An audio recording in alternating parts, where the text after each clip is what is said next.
In a rousing speech Saturday night, made on the brink of becoming America's first woman vice president, a beaming Kamala Harris reached out to all the little girls out there.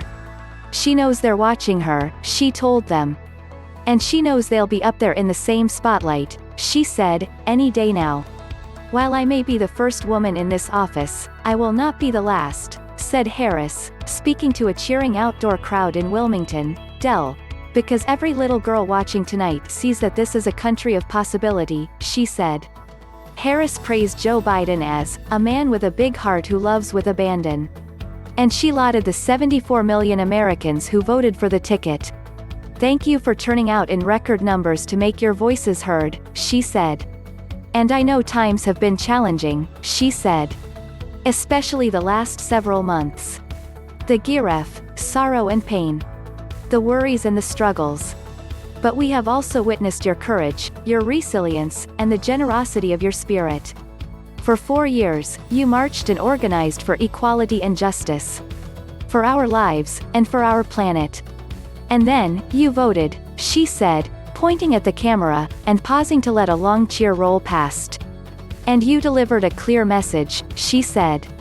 You chose hope and unity, decency, science, she said. And yes, truth, she said to honking horns of approval.